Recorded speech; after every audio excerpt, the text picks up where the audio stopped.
Michael Jackson the movie.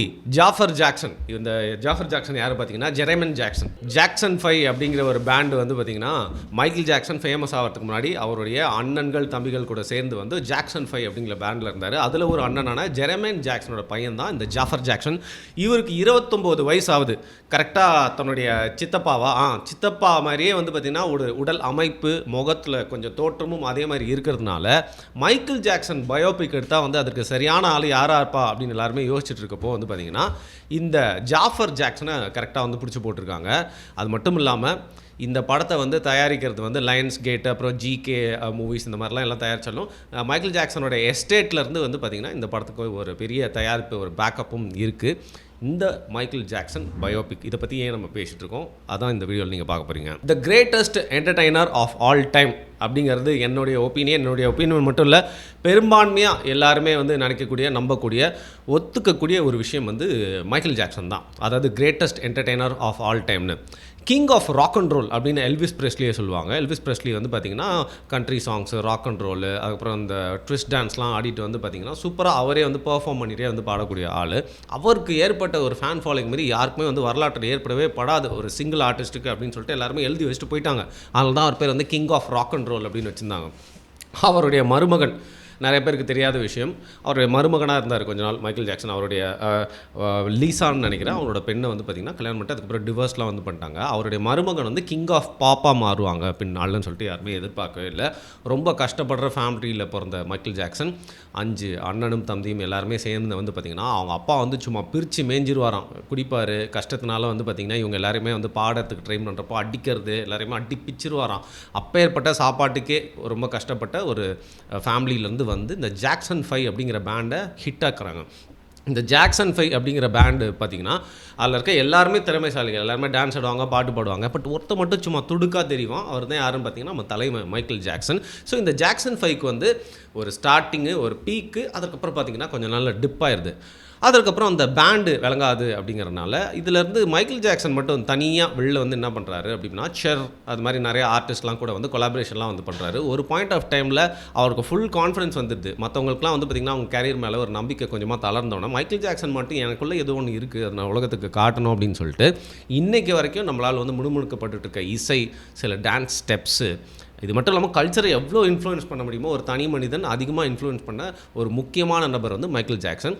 அவர் தனியாக வந்து ஒரு ஆர்டிஸ்ட்டாக மாறி 1 ஹிட்டு 2 ஹிட்டு ஆல்பம் ஹிட்டு, பல பிளாட்டினம் ரெக்கார்ட்ஸ் அப்படின்னு சொல்லிட்டு இதெல்லாம் எப்போனா 70களோட எண்டில் ஆரம்பித்து 80s ஃபுல்லாக ரூல் பண்ணுறாரு, 90s ஃபுல்லாக ரூல் பண்ணுறாரு.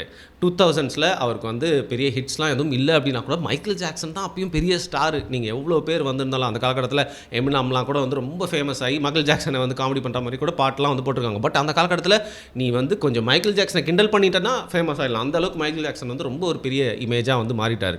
அந்தளவுக்கு வாழ்நாள் முழுக்க தன்னுடைய ஸ்டைலாலையும், தன்னுடைய பாடல்னாலையும், தன்னுடைய மியூசிக் ப்ரொடக்ஷன்னாலையும் வந்து பார்த்திங்கன்னா ஹியூமன் ஹிஸ்ட்ரியில் ரொம்ப அதிகமாக நம்மளை வந்து எஃபெக்டிவாக வந்து பார்த்திங்கன்னா இன்ஃப்ளூயன்ஸ் பண்ணிட்டு போயிட்ட ஒரு நபர்.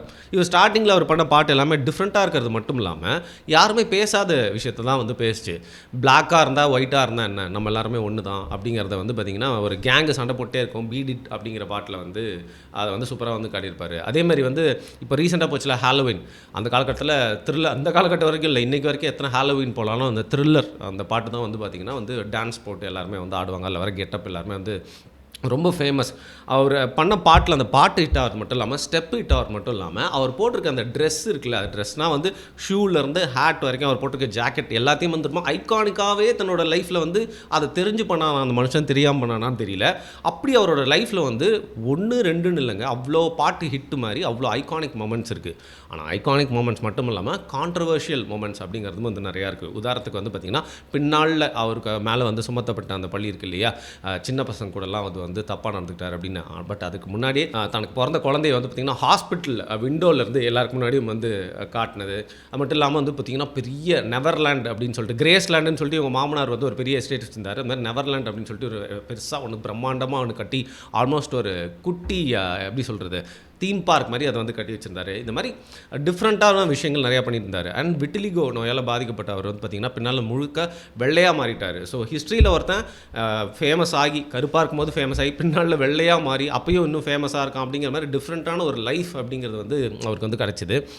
இதில் வந்து இந்த மாதிரி மொமெண்ட்ஸ் எல்லாமே டாக்குமெண்ட் பண்ணணும் அப்படிங்கிறனால அவருடைய வாழ்க்கையின் இறுதியில் வந்து பார்த்திங்கன்னா வந்து திஸ் இஸ் இட் அப்படிங்கிற ஒரு கான்செப்ட் பண்ணுறப்போ அதுக்கு எப்படி ப்ராக்டிஸ் பண்ணார் அப்படிங்கிற ஒரு டாக்குமெண்ட்ரியை சோனி 2009 இவரோட டெத்தில் சம்மந்தப்பட்டிருக்குதா சொல்லப்படுற சோனி வந்து பார்த்திங்கன்னா அதை வந்து பண்ணியிருந்தாங்க.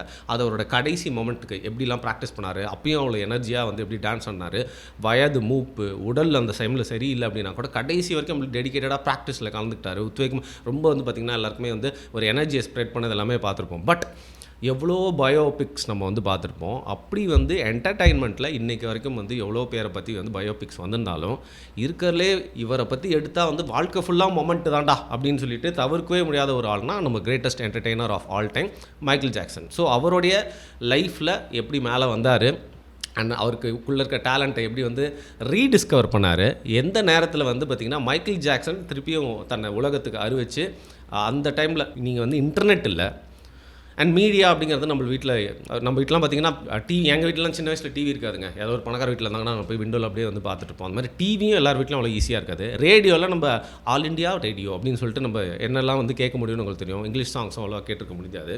ஸோ எப்படி வந்து பட்டி தொட்டிலாம் வந்து 90s உலகம் முழுக்க ரொம்ப கஷ்டப்படுற கண்ட்ரீஸில் கூட ஒருத்தர் படிக்க தெரிஞ்சிருக்கு அப்படின்னா இன்றைக்கு வரைக்கும் ஓப்பனாக சொல்கிறேன், இன்றைக்கி வரைக்கும் எவ்வளோ ஆர்டிஸ்ட், மியூசிக்கல் ஆர்டிஸ்ட் இருக்கட்டும்ங்க, அவங்க நீங்கள் ஃபேமஸ்ஸு, அவங்களுக்கு நான் வந்து பெரிய ஃபேனு, அவங்களுக்கு பெரிய ஃபாலோவர்ஸ் இருக்குன்னு நினைக்கிறீங்களே. ஆனால் மைக்கேல் ஜாக்சனோட கிட்ட கூட அவங்களால இன்றைக்கி வரைக்கும் அவர் பண்ண ரெக்கார்ட்ஸாக இருக்கட்டும், அவர் எந்த அளவுக்கு ஃபேம் அடைஞ்சார், எந்த அளவுக்கு காசை சம்பாரிச்சார், அந்த அளவுக்கு இவங்களால் கிட்ட கூட வந்து போக முடியாது. இன்றைக்கி மைக்கேல் ஜாக்சன் செத்துட்டார்ல, இன்றைக்கும் அவர் சம்பாதிக்கிற, அதாவது அவரோட ரைட்ஸ்க்கு போகக்கூடிய அந்த மணி வந்து பார்த்திங்கன்னா இன்றைக்கி டாப் ஆர்டிஸ்ட் நிறைய பேருக்கு வந்து கனவு தான். அப்போ நீங்கள் யோசிச்சு பாருங்கள், செத்து ஆல்மோஸ்ட் வந்து பார்த்திங்கன்னா ஒரு டீகேடுக்கு மேலே போயிட்டாலும் இன்றைக்கும் அவரை பற்றி வந்து பேசுகிறேன். மைக்கேல் ஜாக்சன் சொல்லிட்டு நம்மளுக்கே அறியாமல் அவரோட ஸ்டைல் வந்து உடம்புல வந்துடுறது. எவ்வளோ ஆர்டிஸ்ட்டை வந்து இன்ஃப்ளூயன்ஸ் பண்ணியிருக்காரு. ஏன் நம்ம இந்தியாவின் மைக்கேல் ஜாக்சன் அழைக்கப்படுற பிரபுதேவா வந்து பார்த்திங்கன்னா தன்னோட லைஃப்பில் தான் இன்றைக்கு வரைக்கும் இருக்கிறதுக்கு முக்கியமான காரணம், அதாவது இந்த ஃபீல்டில் இருக்கிறது முக்கியமான காரணம் மைக்கேல் ஜாக்சன் அப்படின்னு சொல்லியிருக்காரு. இது மாதிரி வந்து நுக் அண்ட் கார்னர் உலகத்தில் எல்லாருமே இன்ஸ்பயர் பண்ண, அஃபெக்ட் பண்ண ஒரு ஆளை பற்றின ஒரு பயோபிக் வருது அப்படிங்கிறது ரொம்ப எக்ஸைட்டிங்கான விஷயமா இருக்குது. இந்த படத்தை ஆண்டோயின் ஃபுக்வா அப்படிங்கிறவர் வந்து டைரக்ட் பண்ணுறாரு. இவர் யாரும் பார்த்தீங்கன்னா டென்சல் வாஷிங்டனை வச்சு ட்ரைனிங் டே, அப்புறம் ஈக்குவலைசர் போன்ற படங்களை எடுத்த ஒரு சூப்பர் டேரக்டர் தான். ஒரு கருப்பினத்துலேருந்து ஒருத்தன் வந்து பார்த்தீங்கன்னா முகமது அலி மாதிரி, இல்லை முகமது அலியோட ஒரு படி மேலே எல்லாருக்கும் சும்மா வந்து தூக்கி சாப்பிட்டு உச்சியில் உட்கார்ந்தான் அப்படிங்கிறத இந்த ஸ்டோரியை எடுக்கக்கூடிய டேரக்டர் ரொம்ப ஒரு திறமையான டேரக்டர் தான். பட் இருந்தாலும் சொதப்பிருமோ அப்படின்னு சொல்லிட்டு ஒரு சின்ன பயம் இருக்குது. குறிப்பாக இதோட டீசர் ரிலீஸ் ஆயிருக்கு. இது வந்து பார்த்திங்கன்னா அந்த டீசரில் காட்டக்கூடிய விஷயங்கள் எல்லாமே அந்த ஐகானிக் மொமெண்ட்ஸ்லாம் காட்டுறாங்க. அது மட்டும் இல்லாமல் ரொம்ப பாசிட்டிவான மொமெண்ட்ஸாக காட்டுறாங்க. ஏன்னா ஒரு லைஃப்பில் நிறைய கான்ட்ரவர்சி நடந்திருக்கு அப்படின்னாலும் அதை வந்து இந்த டீசரில் பார்க்கவே இல்லை. மேபி படத்தில் இருக்கா இல்லையானு தெரியல. அண்ட் இந்த ப்ரொடக்ஷன்லேயே வந்து பார்த்திங்கன்னா ரொம்ப நாளாக நிறையா பிரச்சனை. இதனால் பாரிஸ் ஜாக்சன் சொல்லப்படுற மைக்கேல் ஜாக்சனோட அவங்க பொண்ணு வந்து இதில் வந்து கொஞ்சம் விலகிட்டாங்க. பட் தொடர்ந்து இந்த படம் நடக்கணும் அப்படின்னு சொல்லிட்டு மைக்கேல் ஜாக்சனோட ரியல் எஸ்டேட்டில் ரொம்ப இதை வந்து பார்த்திங்கன்னா பேக்கப் பண்ணிட்டே இருக்காங்கன்னு தாண்டி இதை பற்றின செய்திகள் எதுவும் வெளில வந்து லீக் ஆகிடக்கூடாது, அந்த ஃபுட்டேஜ் லீக் ஆகிடக்கூடாது, ரொம்ப சீக்ரெட்டாக இதை வந்து பார்த்து பண்ணணும்னு சொல்லிட்டு அவங்க டெடிக்கேட்டடாக பண்ணிருக்காங்க. இதில் ஜாஃபர் ஜாக்சன் வந்து செம்மையாக நடிச்சிருக்காரு. அவர் வந்து பார்த்திங்கன்னா அப்படியே இன்னொரு மைக்கேல் ஜாக்சன் மாதிரி தெரிகிறாரு. மூக்குக்கு சில வேலைப்பாடுகள்லாம் பண்ணியிருக்காங்க. அப்படி இருந்தாலும் வந்து பார்த்திங்கன்னா வேறு யாருங்க நடிக்கிறது? அவங்க குடும்பத்துலேருந்து ஒருத்தர் வந்து மைக்கேல் ஜாக்சன் மாதிரியே இருந்தார்னா அவர் தானே ஆப்டான நடிகர். இப்போ வந்து ஃப்ரெடி மெர்க்குரின்னு சொல்லிட்டு குயின் அந்த பேண்டோட வந்து ஃப்ரண்ட்மேன் ஒருத்தர், அவர் வந்து பார்த்திங்கன்னா ரஃபி மாலிக்னு சொல்லிட்டு ஒரு ஆக்டர் வந்து பண்ணியிருப்பார். ஆல்மோஸ்ட் அது மாதிரி பண்ணியிருப்பார். அவார்ட்லாம் கூட வாங்கினாருன்னு நினைக்கிறேன். பட் இதே மாதிரி மைக்கேல் ஜாக்சனுக்கு இந்த கேரக்டர் வந்து ஜஃபர் ஜாக்சனுக்கு வந்து செம்மையாக செட் ஆகுது.